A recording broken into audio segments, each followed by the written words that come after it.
Shock, disaster, and inside fear and terror. Up until the very last moment, we thought they'd reach an agreement, and nothing bad would happen. I got a call from a friend at 6 a.m. saying, "Tonight, Russia attacked your father's homeland." And my first thought was, good, that my parents are not anymore of this world, that they will not experience that. It was the 24th of February 2022. 2 hours later, I was outside the embassy of the Russian Federation with a placard that said, "Stop the war." Krievijas uzbrukums notiek no vairākām pusēm. Ļaunuma impērijas, nekaunīgs uzbrukums. Tā ir apokalipse 22. gadā. Russia's invasion of Ukraine has left Latvia's Russian-speaking minority emotionally profoundly torn. Of the 1.9 million people in EU and NATO member Latvia, 1 in 4 have Russian roots. The invasion reawakened old fears and prejudices, as well as growing hostility towards ethnic Russians associated with the former Soviet occupiers.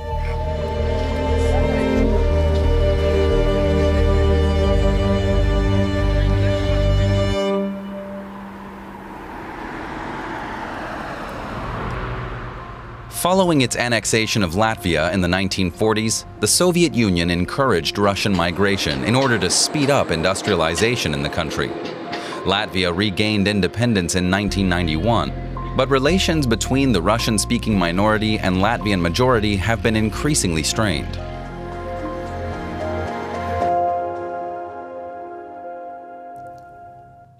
Stanislavs grew up in a typical Soviet-era housing estate.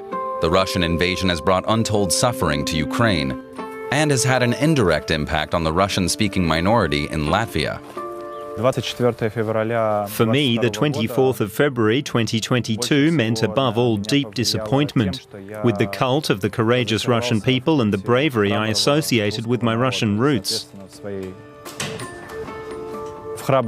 That bond I had has, I hope, now been destroyed forever. It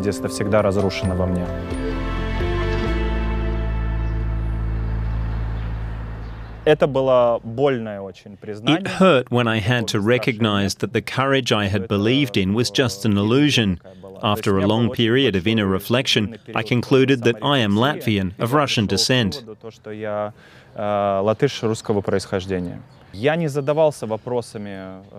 I never gave any thought to who I was until I got older and realized there was a Latvian majority society which Russian speakers like me were not part of.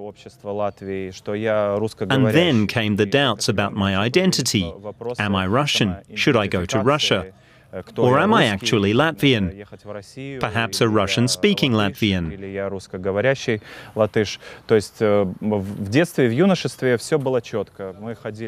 There were no such questions when I was younger. We'd go to the May the 9th celebrations when schools were closed. At home, we watched Russian TV and knew all the Russian celebrities. We had no idea about Latvian culture. We were living in a bubble. Things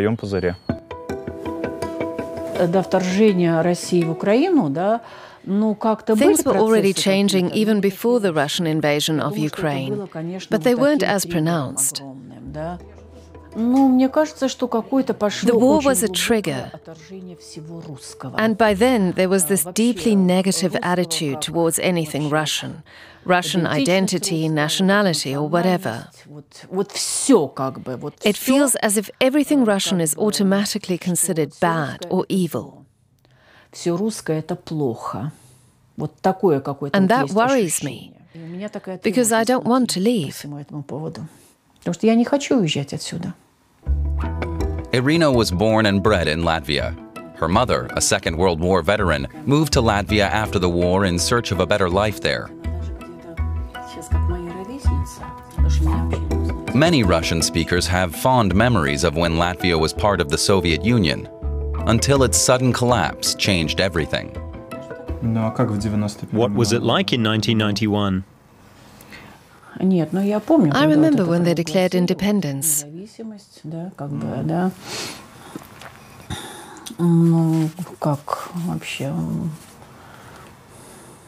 We knew it was happening, you know?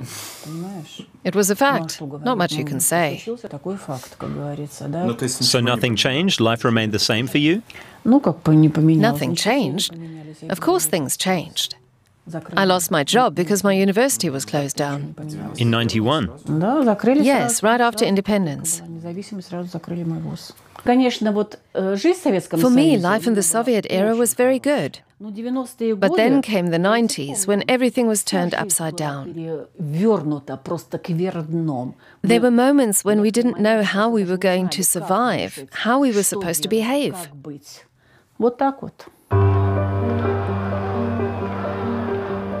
On the 6th of September 1991, the Soviet Union formally recognized Latvia's declaration of independence, before itself becoming history a few months later, following the final stages of its collapse.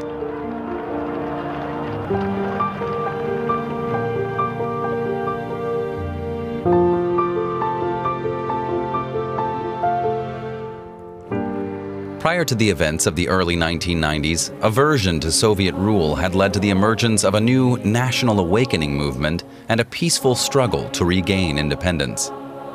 On the 23rd of August 1989, over 2 million people in Estonia, Latvia, and Lithuania formed a 650-kilometer-long human chain connecting the country's capitals on the 50th anniversary of the Hitler-Stalin Non-Aggression Pact, which had divided northeastern Europe into German and Soviet spheres of influence. A demonstration of solidarity and a call for freedom and independence from the Soviet Union. It was one of the Popular Front's biggest protest events. The Baltic Way also includes the idea of a return to Europe, a way towards NATO membership, which is why the Baltic Way no longer belongs to our peoples. Sandra Kalniete was a key figure in the movement and a leading member of the Popular Front of Latvia, a political group committed to Latvian independence. She's now a member of the European Parliament. I remember exactly when I had my personal awakening.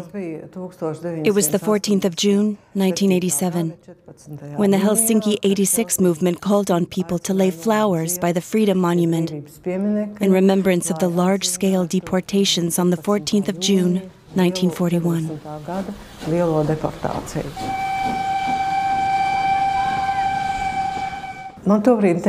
But I didn't have the courage to do it. Despite 3 of my grandparents subsequently dying, my parents being deported, and I myself being born there. And it was then that I experienced a profound change. In the wake of the Hitler-Stalin Pact, also known as the Molotov-Ribbentrop Pact, the Soviet Union occupied Latvia in 1940 and deported tens of thousands of innocent people to Siberia. Several thousand kilometers east, taken away from their homeland, and in many cases, their very lives taken away.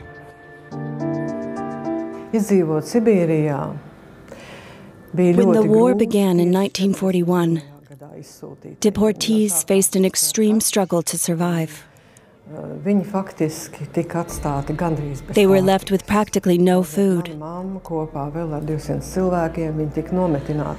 My mother was dropped off on an uninhabited island, together with 200 other people. They had to dig their own earth huts and somehow find something to eat. So events in Ukraine are bringing all of that back. The fear of history repeating itself. A fear that is very strong in me.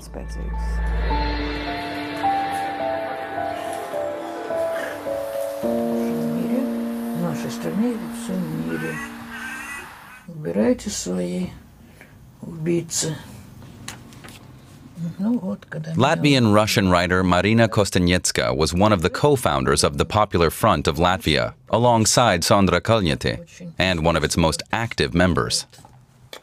Именно в Кремле In the Kremlin, parliamentarians from Lithuania, Latvia, and Estonia demanded that the Molotov-Ribbentrop Pact and its secret protocols be declared null and void. Those demands practically paved the way for the independence of the Baltic states. The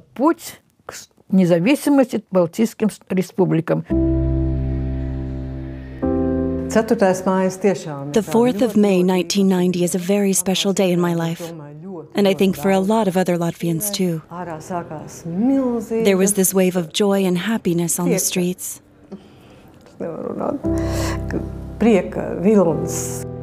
It was when we adopted our Declaration of Independence.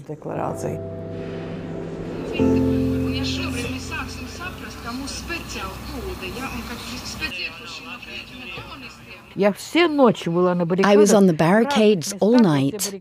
Everywhere I went, I could hear a lot of people speaking Russian. There were widespread fears that Moscow might respond to the Declaration of Independence with a military invasion and reoccupation. Following attacks on Riga by elite Soviet units in January 1991, the Latvian government called on the population to erect barricades for protection. It was the only time when we stood shoulder to shoulder and joined hands. There were lots of Russians manning the barricades, but they were betrayed. They were asked to stand with us, and they were promised citizenship and all other privileges, and people believed it. That's when the division happened that we're still paying for today. As Latvia became an independent state, everyone who had moved there since 1940 and their families were denied citizenship and the right to vote, almost a third of the population. It would be many years until they were able to become citizens in the country of their birth. It's important to look back at history, because the first major step taken by Latvia was to re-establish the community of Latvian citizens as it was in 1940. Meaning the inclusion of all Latvian citizens and their descendants. And that included many minorities: Russians, Poles, Jews, and others. The next step was the law laying down clear rules for becoming a Latvian citizen.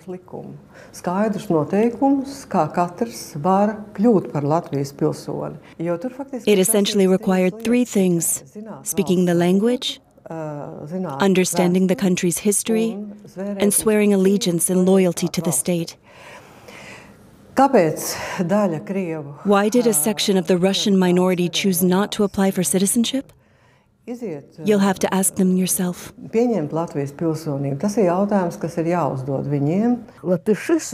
the outset, the Latvians wanted the official language to be Latvian. They had this idea of all the Russian schools now teaching classes in Latvian. But back then, in the early 90s, nobody dared to push the issue. It was simply too dangerous.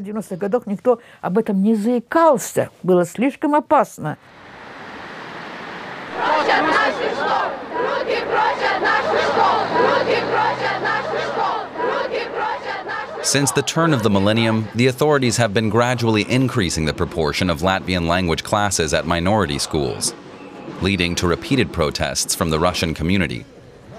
As of the 2025-2026 school year, all children are set to be taught exclusively in Latvian.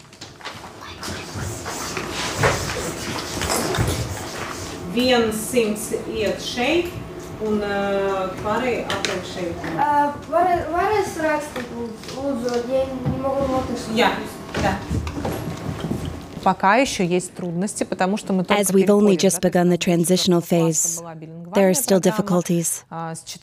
Children initially have a bilingual language curriculum, and from 4th grade it's all Latvian. We're gradually getting used to it, but so far the transition isn't without its problems. Some parents find it annoying, while for others it's not a big deal. They're adapting to the new situation and helping their children do that too.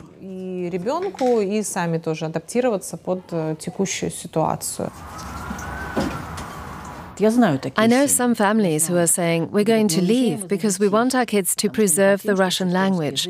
We want them to be taught in their mother tongue.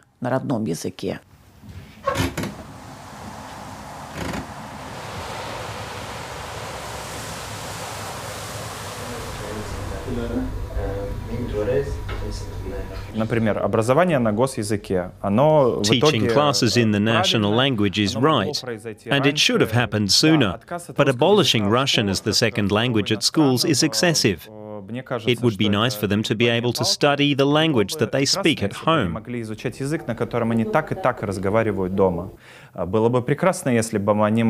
would be great if they could talk about books that their parents are giving them to read. And if they aren't, then it would be the only way of getting to know them.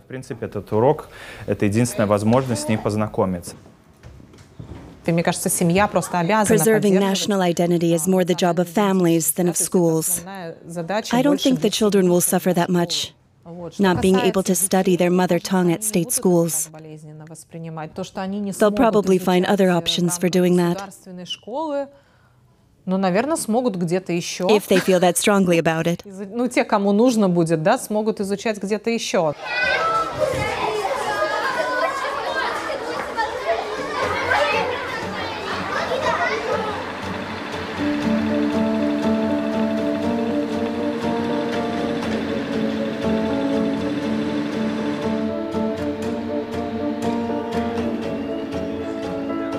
Laurent Vință is a Romanian member of the European Parliament and president of an umbrella organization that advocates for national minorities and regional languages on the continent. The Human Rights Court said that basically Latvia was right when they tried to stop the Russian language education in the schools and to close down the Russian schools, because the role of the obligation of the state is only to offer education, public education in one language.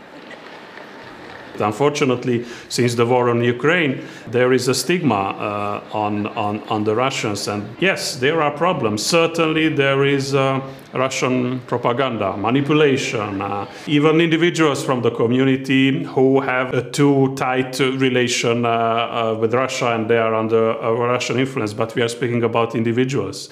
We should speak about the community here, and then the community needs the support. It's a war. It's frightening for everybody, but be sure, me as a state, I'm supporting you even now, and I'm making sure you will have your school, you will have your media in the minority language, you can keep your cultural institutions and so on. Latvia has accused Russia of using language and culture to sow discord and conflict. Meanwhile, the war in Ukraine has seen memories of the Second World War deepening the divide in society and left the Russian minority struggling to reconcile its identity with loyalty to Latvia. Mama, it's dinner time. Do you remember when we went to the memorial on the 9th of May? Do you remember when the kids came to congratulate you and give you flowers? You enjoyed that, didn't you? Do you remember the war? The war. The 9th of May was the most important holiday in our family. A sacred day for me because my mother served in the war. A day when we remembered the soldiers who gave their lives defending Latvia and other places.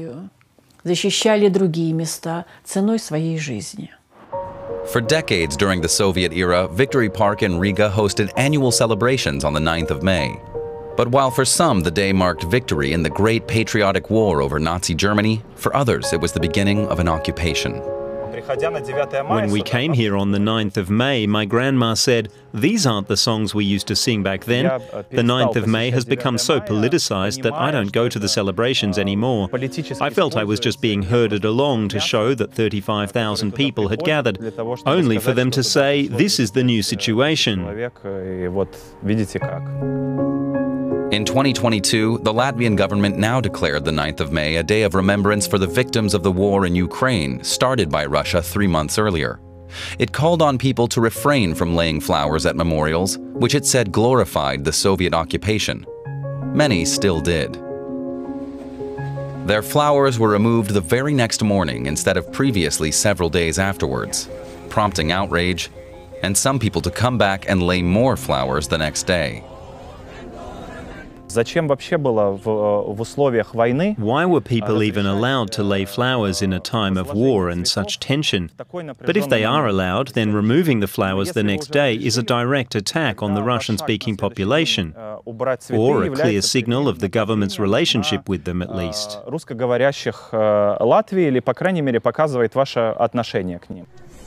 Some of the flower layers expressed pro-Russian sentiment. Россия всех спасает, она справедливая страна, она всем помогает. И Афганистану, и Ираку, и Ирану, всем она помогает. И вам она помогает, и русские вам все помогали, и Латвию всю строили. Я не могу жить в этой стране, потому что они фашисты, гадины, твари, и не понимают, где правда, а где ложь. We wouldn't have cared about the victory memorial if it hadn't been instrumentalized by Moscow to create division in Latvia's Russian community. Nobody used to go there in the first few years after independence. But after Putin came to power and started reviving this old cult, the place gradually became this huge and extremely distasteful stage for rallies, an insult to our dignity and to our state. Basically, it's a symbol of colonial rule.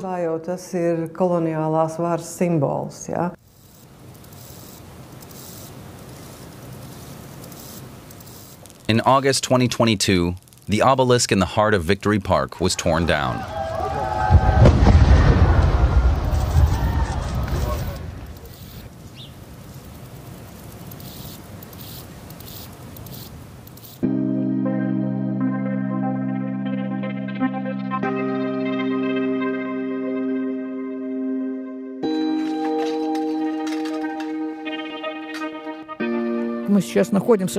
This is where the monument to the liberators of Riga used to be, a real bone of contention between the Latvians and Russians.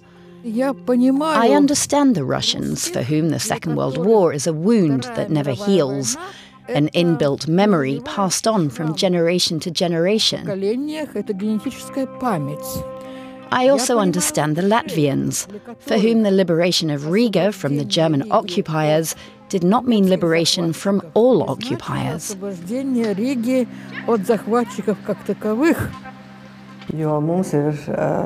also have to liberate ourselves visually from these memories of the most trying times in our history.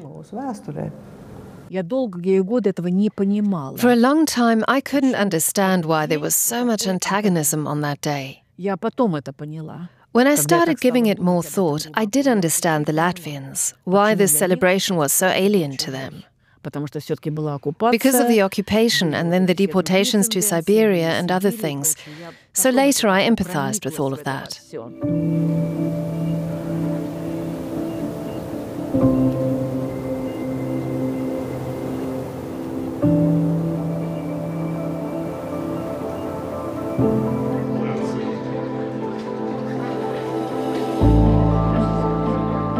We would like to create a uniform Europe where everybody can enjoy at least some standards on minority rights. And we had a lot of discussions with Sandra Kalniete and other friends from the Baltic states with reserves, but they supported this initiative. The fact that so many minorities can cohabitate in a peaceful and constructive way, like our minorities are doing here in Latvia, I think that is something which could be of great use for those member states who are now experiencing, probably for the first time, the real difficulties of integration. It is never the state who has to say, oh, I did everything for my minorities, they are okay. No, ask the minority if they are happy with the situation they are living in.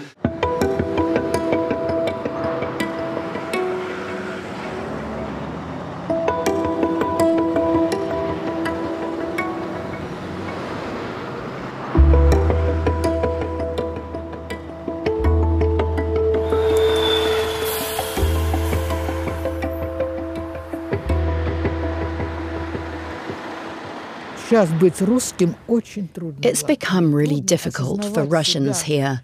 It's difficult to see yourself as representing a nation that is the aggressor, to acknowledge the blame while also preserving your own sense of dignity. It's difficult to accept and understand all of that. Today I'm ashamed to be Russian, but will never renounce my Russian roots. If someone asks me what nationality I am, I'll say I'm a Latvian patriot of Russian descent. A lot of people now have a very black and white view of things, although that's understandable given that there's a war going on not far away. The Latvians are finding it difficult to distinguish Russian Russians from Russian speakers in Latvia, and to understand that 30 years of independence might seem like a brief moment, but is in fact a pretty long time.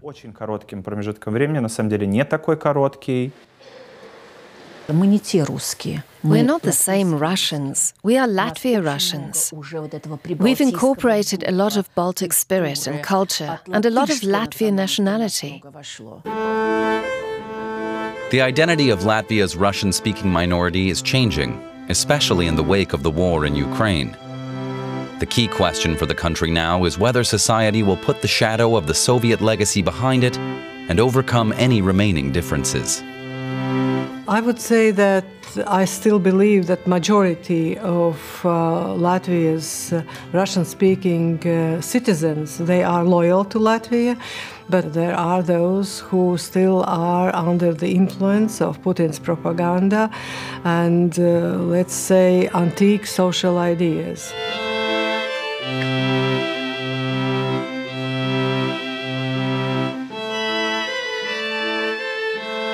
I talk to both Latvians and Russians and have noticed how any conflict between us is becoming less of an issue with each new generation. In 20 or 30 years' time, I don't think it will be a problem anymore. It will just disappear over time. I would love to see society moving closer together. I'm all for friendship between peoples. I'd love to be friends with Latvians. I really hope that happens. I love Latvians and Latvia. A new generation has grown up over the last 30 years. I firmly believe that they and our young Latvian-speaking Russian generation will find a way of getting along with each other, and that we in the older generation will consign our historical differences to the past. На суд истории.